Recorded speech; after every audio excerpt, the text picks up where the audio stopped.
जीजू, lunch box. सुनिए, lunch के साथ मैंने नाश्ता भी रख दिया है। लंच के बाद फ्रूट खा लेना, नाश्ते से पहले जूस पी लेना, और फिर भी भूख लगे तो ये नमकीन खा लेना। तब भी पेट ना भरे तो इसमें चने रख दिए हैं। एक तकिया और कंबल भी रख दो, खाकर वहीं सो जाएंगे। ये कैसी बातें कर रहे हैं? ये कैसी बातें कर रहे हो? और नहीं तो क्या, अगर काम पर जा रहे पति को तुम इसी तरह का खाना देती रहोगी तो आज जो ये फिट एंड फाइन दिख रहा है ना, वो बड़ी तोंद लेकर तुम्हारी परेशानी का कारण बन जाएंगे। तुम अपने पति को जितना आलसी बनाओगी ना, तुम्हें उतने ही हॉस्पिटल के चक्कर ज्यादा काटने पड़ेंगे। और ये सिर्फ इस घर की कहानी नहीं, पूरे इंडिया की कहानी है। अपने पति को खाने के जरिए प्यार दिखाना गलत है। और क्या, उसी प्यार से डेली 10 किलोमीटर इन्हें दौड़वाना चाहिए तुम्हें। फिर देखना तुम्हारे हस्बैंड की फिटनेस। इस फिटनेस की बात बाद में करना। कल तुम्हारे लिए मैंने इंटरव्यू अरेंज किया है, वहाँ दिखाना अपना परफॉर्मेंस। अपना कार्ड दीजिए, इसके लिए कपड़े खरीद देती हूँ। मेरा डेबिट कार्ड कहाँ है? यहाँ है। सेफ्टी के लिए क्रेडिट कार्ड भी मैंने निकाल लिया है। फिर चेकबुक का मैं क्या करूँगा? तुम उसे भी रख लो। हर ससुर अपनी बेटी के साथ दहेज देता है, लेकिन मेरे ससुर ने मुझे दहेज में साला दिया है, वो भी बहुत खतरनाक। सुनो, पॉपकॉर्न दो।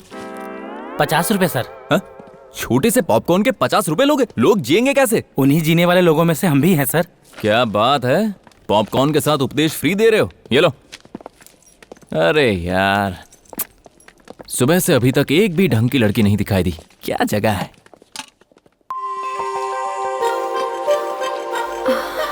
एक्सक्यूज मी, ये कितने का है? 50 रुपए। 50 रुपए। 50 रुपए? हमारे गांव में पूरा भुट्टा मसाले के साथ 10 रुपए में दे देते हैं। मेरे गांव में तो 5 रुपए का मिलता है। 30 का दोगे क्या? 5 पैसे भी कम नहीं होंगे। इन्हें तो म्यूजियम में रखना चाहिए। ठीक है, दे दो। पापा, स्कूल में ज्योमेट्री बॉक्स लाने को बोला है, 100 रुपए देंगे क्या? स्कूल वालों को और कुछ काम नहीं है, रोज कुछ ना कुछ मांगते रहते हैं। अब मैं नहीं दे सकता, जाओ तुम। पापा चलो घर जाओ। बेटा, ये लो, इस पैसे से ज्योमेट्री बॉक्स और तुम्हें जो चाहिए खरीद लेना। थैंक यू दीदी। You are welcome. 50 रुपए की चीज का तुम मोल भाव करती हो और 500 रुपए ऐसी दे दिए तुमने। बच्चों को अगर जायदाद दो तो वो उसके रहने तक ही जिएंगे, पर अगर एजुकेशन दी जाए तो वो जायदाद की मोहताज नहीं होते। ऐसे लोगों को म्यूजियम में नहीं, दिल में बसाना चाहिए।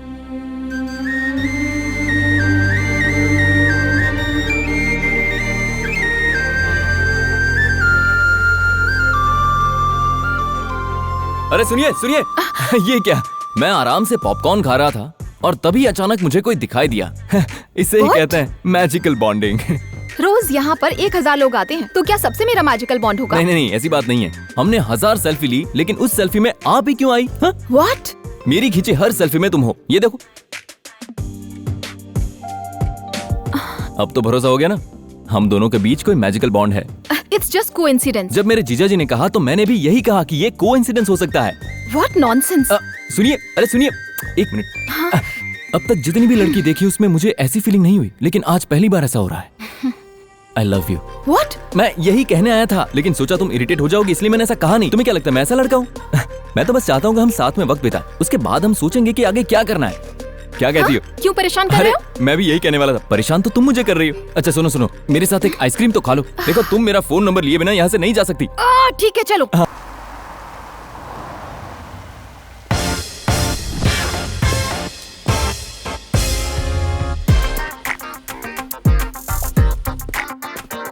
सर आपसे मुझे बात करनी है सर। देखो, मैं लड़कों से बहुत कम बात करता हूँ, इसलिए जो भी बात है जरा जल्दी बताओ। बस 2 मिनट सर। ए जल्दी आ सर, ये कल्याण है। Morning sir. अरे ये इतना स्मार्ट क्यों है? He got hurt, मैनेज करना होगा। हेलो दीदी। हाय सिस्टर। बड़ी माँ। ये तो सॉफ्ट लगता है। I am safe, love you man. Good morning sir, ये मेरा साला है, आप इसे जॉब दे दीजिए, मैं मिठाई बांट जॉब दूंगा। क्या है वो तो पता है ना। कॉर्पोरेट सोशल रिस्पॉन्सिबिलिटी, आपके जैसी बड़ी कंपनी का गरीब लोगों की सेवा करने का एक रूल होता है ना सर। उन सभी कामों को मैं हैंडल करूंगा और अच्छे से करूंगा। वैसे भी ये काम के प्रति बहुत ही मेहनती है, इसीलिए हर कोई इसे महान लक्षणों वाला आदमी कहते हैं। MLA। फाइल तो बड़ी मस्त है, मैंने इसे कैसे मिस कर दिया? तो कब से आ जाऊं सर? सर अरे जाग मुसाफिर, शुरू कर दो। Okay sir, thank you so much.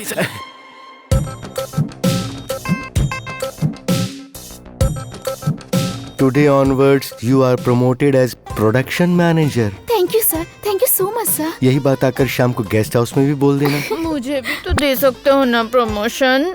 हे ऊपर वाले Kalyani, you are over qualified. मेरा भी एक टेस्ट है। मेरा भी तो एक टेस्ट है सर। एक बार आप मेरे घर आओगे तो आपको समझ आ जाएगा सर। मेरे पास इतना टाइम नहीं है ना।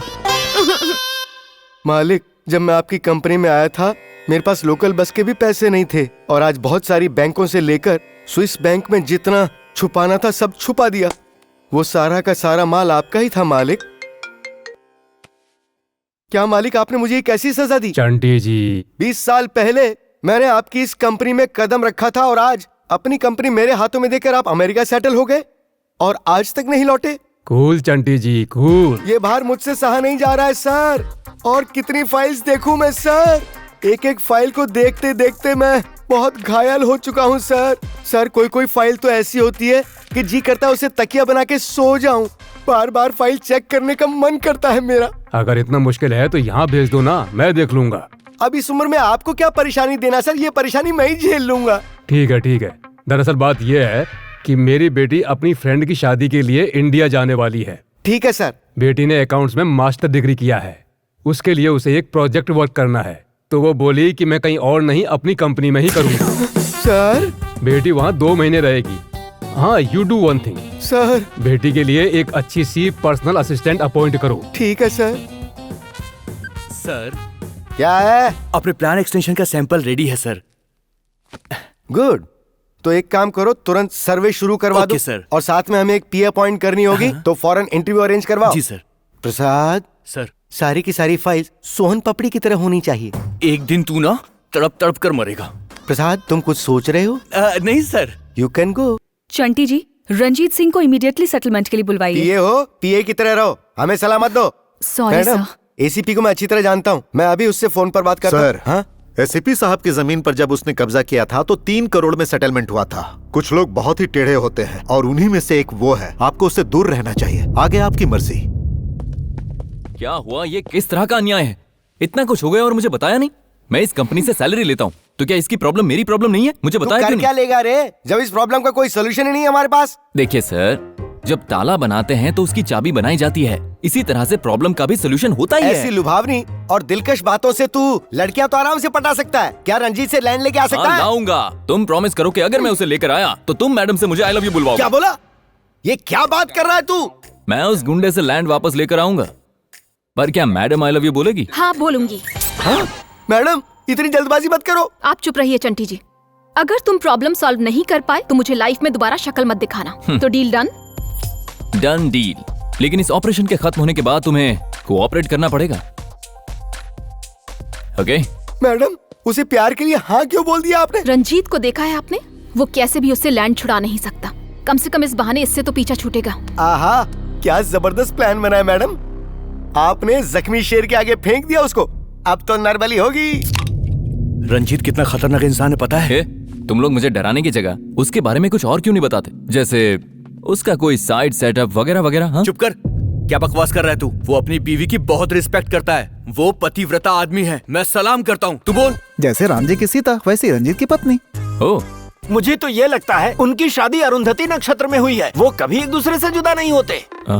उन दोनों का पेट नेम भी एक है, हनी। उसके प्यार की निशानी। सोहनी माहिवाल। लोगों से दूर उसने दमयंती पैलेस बनाया है। बाय हनी। अगर उसे जुकाम होता है तो इसे छींक आती है, भूख इसे लगती है तो खाती वो है। अरे, मैंने उसकी लव स्टोरी देखी है, क्वाइट इंटरेस्टिंग। बिल्कुल। अगर इसमें ट्विस्ट लाना है तो मुझे लोमड़ी के दिमाग वाला इंसान चाहिए जो ऊपर से नीचे तक बस शातिर है। एग्जैक्टली, तुमने जो मेजरमेंट बताया है वो हैदराबाद में एक ही है।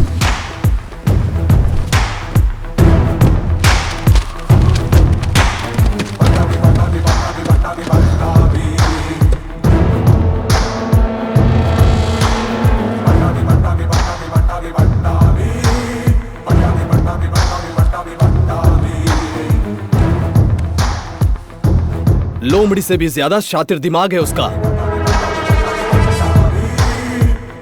400 BC में नंबर 1 है वो।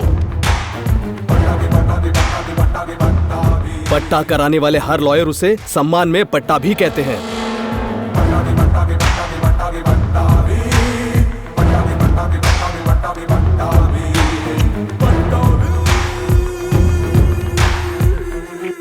जैसे भूकंप समंदर में समाता है, वैसे ही हैदराबाद के सारे केसेस खत्म करके अब वो बैंगलोर में शिफ्ट हो गया है। कल उसके ऑफिस की ओपनिंग है। बैठ जाइए। Thank you sir. सर, मेरा नाम रंजीत है और ये मेरी वाइफ है। हमारे सपनों का रूप, प्यार का प्रतीक है दमयंती पैलेस हमारा। उस पर किसी ने कब्जा कर रखा है, उसे छुड़ाएं कैसे सर? तू ना तो रंजीत है और ना ही ये दमयंती है। मतलब तुम दोनों पति पत्नी हो ही नहीं। यानी उस पैलेस पर कब्जा करने के लिए नाटक कर रहे हो। हे, आपको ये कैसे पता चला? तुम झूठ बोलोगे तो मुझे पता नहीं चलेगा। इतना बड़ा गोभी का फूल नहीं हूँ मैं। ओह। अरे ऐसे केस मैंने सैकड़ों डील किए हैं। यू नो, सारे लोग आफ्टर ऑल लॉ पढ़ कर आते हैं। मैं लॉ के सारे कीड़े चाट कर आया हूँ। Come on. ये है सीबी राव, गुजरात के गूगल में CEO थे। यहाँ बैठे बैठे अमेरिका का ग्रीन कार्ड दिलवा देते हैं। ये है मिस्टर मूर्ति, फर्जी साइन के एक्सपर्ट, नकली डॉक्यूमेंट्स तैयार करवाने वाले बहुत चालू चीज है ये छोटे उस्ताद SN शर्मा हैं। गवाह पैदा करना इनकी चुटकियों का खेल है। कुत्ती चीज है ये हैं विटनेसेस। हेलो। ये झूठ बोलते हैं तो लोग सच मानते हैं। और ये हैं मथुरा लाल। नाम बड़ा सुंदर है इनका, लेकिन कर्म कंस जैसा। सर, आपकी टीम तो बहुत अच्छी है। मतलब आप न्याय को अन्याय में भी आराम से बदल सकते हैं। फ्री फंड में नहीं, पैसों के लिए। सही हो या गलत, वाइफ बनाकर इसे लाए हो। जब तक ऑपरेशन कंप्लीट नहीं होता तब तक तुम दोनों लगे रहो। ट्राई करता हूँ सर। तुम भी थोड़ा कोऑपरेट करो ना। अगर तुम्हें कंफर्टेबल लगे तो ही एक्ट करना। कहीं तुम मुझसे प्यार ना कर बैठो इस डर से, घबरा कर, या मन में कोई दुविधा चल रही हो तो मुझे साफ साफ बता देना और उस बात को तुम आसानी से ड्रॉप कर देना। कोई जरूरत नहीं, मैं एक्टिंग कर लूंगी। Thank you honey. हनी? ये हनी कौन है? दमयंती का पेट नेम है।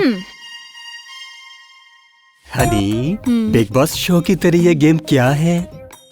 जो पहले टच करेगा वही जीतेगा। Touch me Honey, Honey touch me. हारने वाले को चुम्मी देनी पड़ेगी। ये लो, खाओ। ये क्या है? काजू से बना उपमा। वो क्यों? हमारी जमीन के लिए जी। खाओ ना। That's nice. हनी, मैंने टच किया। पहले मैंने। नहीं, मैंने टच किया। मैंने टच किया। हनी, हारने वाले को चुम्मी देनी पड़ेगी। हाँ, अब एक और चम्मच। हनी, ये कौन है? तुम्हारे रिश्तेदार हैं? तुम्हारे रिश्तेदार नहीं है? कौन हो तुम लोग? बिना परमिशन के अंदर कैसे आ गए? ऊपर से नाश्ता करने के लिए बैठ गए? सर, घर का इंटीरियर बहुत ही अच्छा है और ये इंटीरियर देखते देखते भूख लग गई तो नाश्ता करने बैठ गए। बहुत अच्छा है। घर भाड़े पे दोगे? पंडित, ये लोग ऐसे आंख मिचौली खेलेंगे तो घर का तो कबाड़ा हो जाएगा।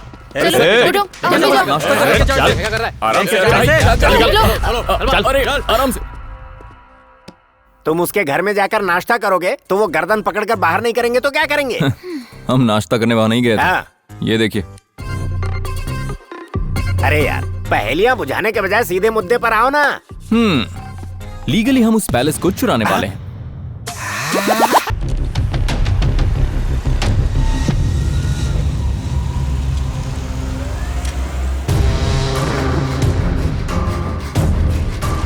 साहब जी, हनी मालकी नहीं है क्या? हनी तेरी नहीं मेरी है बे। कौन है बे तू? मैं स्त्री वाला हूँ। आपके शर्ट का कॉलर जल गया था, इसलिए कपड़े देना बंद कर दिए। मालकिन को थोड़ा बोलिए ना। हाँ ठीक है, बोल दूंगा। जा। जुड़ने लगी है कड़ी से कड़ी, देखो ये जुर्म के सारे ही पक्के सबूत मिले। सच है क्या ये सामने आया रे, अब तो ना कोई बचेगा अदालत में। होगा रे न्याय अब होगा रे। सर, आपके डॉक्यूमेंट्स रेडी हैं। इंसाफ होगा रे न्याय अब होगा रे इंसाफ होगा रे न्याय अब होगा रे न्याय अब होगा रे। कब्जा? यहाँ किसने कब्जा किया? देखिए, ये पैलेस उनका है। आपने और आपकी पत्नी ने कब्जा किया हुआ है, इसीलिए उन्होंने केस किया है। ये रहा उसका नोटिस। किसने केस किया भाई? बोलो तो भी मार के फेंक देता हूँ। हनी, ये हमारे प्यार की निशानी है। इस पर खून खराबा नहीं होना चाहिए। ईमानदारी से हम जीतेंगे। ईमानदारी से कुछ नहीं होने वाला। हे, हमने चाहे कितने भी कब्जे की हो, लेकिन ये ईमानदारी का है, सब लीगल है, कोर्ट में देख लेंगे। Okay sir.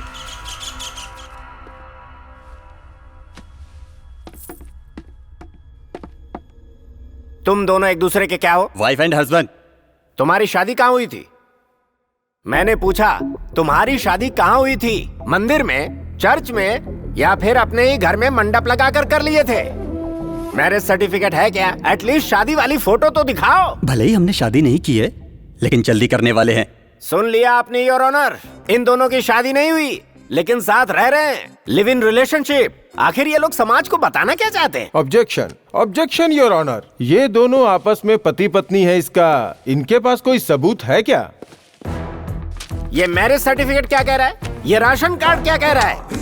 ये आधार कार्ड और फिर ये पासपोर्ट क्या कह रहा है? मिस्टर मिसेज रंजीत सिंह यही है, गवर्नमेंट मानती है। हो सकता है, लेकिन पैलेस के सारे ओरिजिनल डॉक्यूमेंट्स मेरे पास हैं। हमारे पास भी डॉक्यूमेंट्स हैं, आप चेक कर सकते हैं।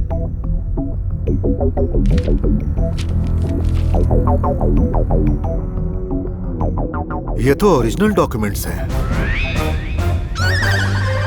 सर, ये मेरा घर है सर, आप चाहो तो कॉलोनी वालों से पूछो। वो कॉलोनी वाले यही हैं।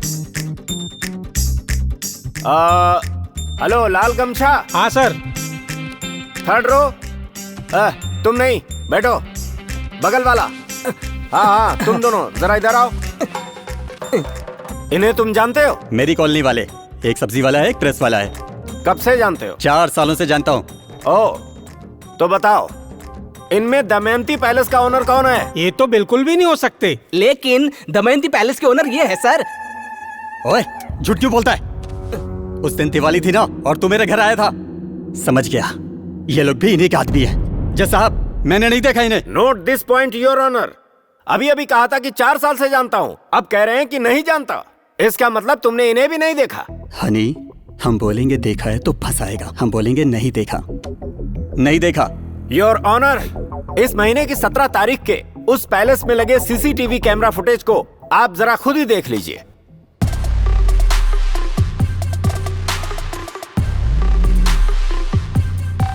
देख लिया जज साहब आपने? मेरे क्लाइंट जब उपमा खा रहे थे तो इन्होंने जबरदस्ती कैसे पैलेस से बाहर निकाल दिया। ये सब ट्रैप है। ये लोग उस दिन घर किराए पर लेने आए थे। किराए पर लेने वाले आदमी इतने प्यार से उपमा खाते हैं, अब और किसे धोखा देना चाहते हो? हैं? योर ऑनर, ये साफ नजर आता है कि ये सारे विटनेस पट्टावी जी ने ही क्रिएट किए हैं। अगर सच में यही घर के ऑनर हैं तो इसके पहले की फुटेज भी इनके पास होनी चाहिए। Let's check. दिखाइए।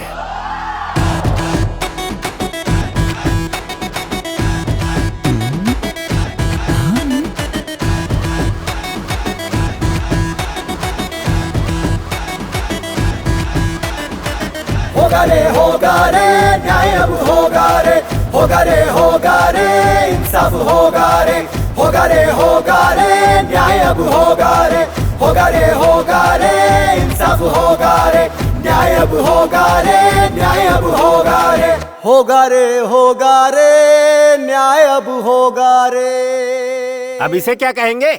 ये सब मैंने शूट करके पैलेस के सीसीटीवी फुटेज बदल डाले। यस, ये सब तुमने ही किया। जज साहब, अब मैं बताता हूँ, मैंने इसकी जमीन पर कब्जा किया, इसलिए ये दोनों पति पत्नी की एक्टिंग करके मेरे पैलेस पर कब्जा कर रहे हैं। ओह, तो असली प्लान ये था। अब मुझे अपने आप को ही बचाना होगा। एग्जैक्टली योर ऑनर, इस रंजीत ने इनकी कंपनी की प्रॉपर्टी पर कब्जा करके बीच में आने वालों को मारा। हाँ, मारा। अब बहुत बुरी तरीके से मारा। प्रॉपर्टी पर कब्जा करने पर कितनी तकलीफ होती है बताने के लिए मेरे क्लाइंट को प्रॉपर्टी मिलनी चाहिए, इसलिए झूठे गवाहों के सहारे मैंने अपराधी के मुंह से सच उगलवाया। सच की जीत हो, इस पवित्र उद्देश्य से झूठ का सहारा लेना पड़ा। ये बात तो आप समझ ही गए होंगे, समझे या नहीं? Thank you your honour. अपराधी ने खुद अपना अपराध कबूल कर लिया है और उसने जिस जमीन पर कब्जा किया है वो जमीन उसे वापस लौटानी होगी। अदालत का यह फैसला है कि जो जो लोग इस केस में शामिल हैं उन सभी लोगों को इस अपराध के लिए 3-3 साल की सजा सुनाई जाती है। हाँ?